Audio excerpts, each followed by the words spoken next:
Magandang umaga po sa lahat.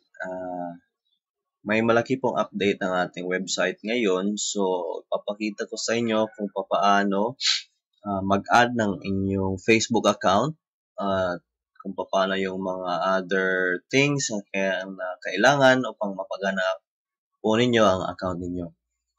So, una po, pagka-activate po ninyo ng administrator, punta po kayo dito sa profile. Tapos, itong time zone, current time, gawin nyo pong Asia, Manila. Tapos, save changes. After po nyo mag-save changes, punta tayo sa Facebook accounts. So, assuming po wala pang account po dito, this method works for adding new account and for adding second, third, up to 40 accounts po mga kaibigan. Okay, so ngayon, ito po yung method, new method, April 28, 2017, new method para pag-add ng Facebook account.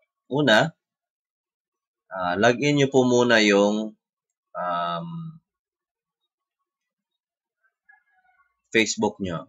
Okay, so dito tayo. So ito, Facebook ko, Facebook ng asawa ko po ito. Tapos, pag na-login na, click Add Update Facebook Account. Pagka-add nyo, you can use Chrome, Firefox, Opera, whatever. So, click Authenticate the app. Click Continue. Itong friends, gawin yung public. Click OK. Click OK. Tapos, pagka ganyan, double click nyo lang to. Triple click pala. 1, 2, 3. Right click. Copy. Tapos, pwede na nang i-close. Click. Right click. Paste. Click Add Facebook Account.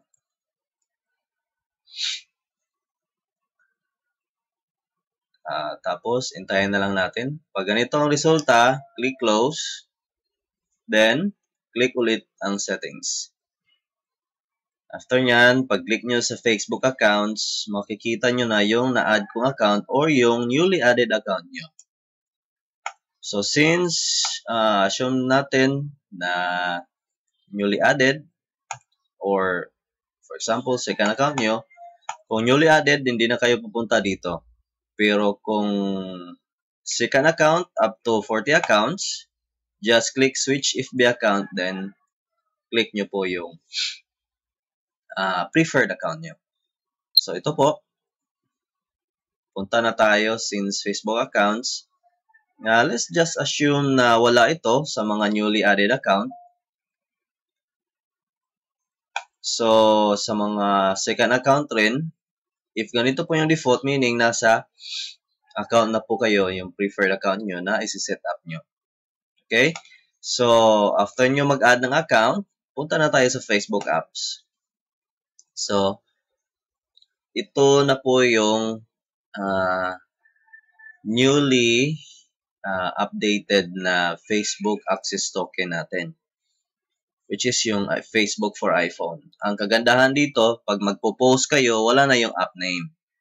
Diba yung HTC Sense, pag magpo-post kayo, beside ng date yata, may makikita pa kayong HTC Sense.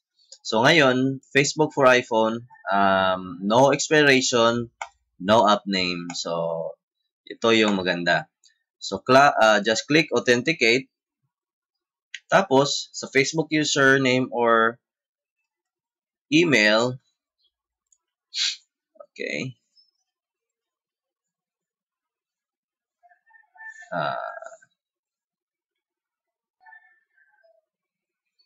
so dito sa Facebook username or email, ilagay nyo lang yung email nyo. Like mine. Okay, sa password naman, okay. So, after nyo maglagay dito, click Generate Token. Tapos, pag ganyan nyo makita, just triple click, 1, 2, 3, 1, 2, 3, right click, copy, tapos paste nyo dito. Pagka-paste nyo, click ang Set Access Token. Pag ganyan po makita, just close this window. Close this window. Okay. Tapos, dito na tayo sa posting settings. Yan. Make sure din na unique post, unique link is naka-check. Sa Facebook app, click po nyo Facebook for iPhone. Save changes.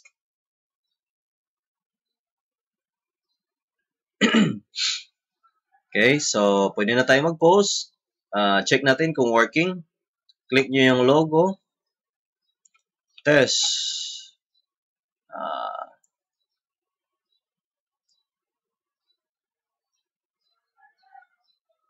Hanap tayo ng mga groups. Okay.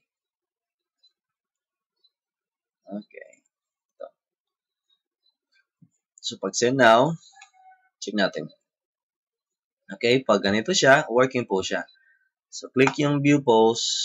Papakita ko sa inyo. Ito na po. So, before, may HTC Sense dito. Ngayon, wala na po. Tapos, no expiration na. So, meaning yan, working na po siya. Okay? So, yung tutorial kung paano mag-post, like schedule posting, bibigay ko po sa inyo in a different video. Sa YouTube ata yun. Okay, so yun lang po. Marami pong salamat sa pagtangkilik ng groups, Facebook Auto Group Poster, at God bless sa lahat.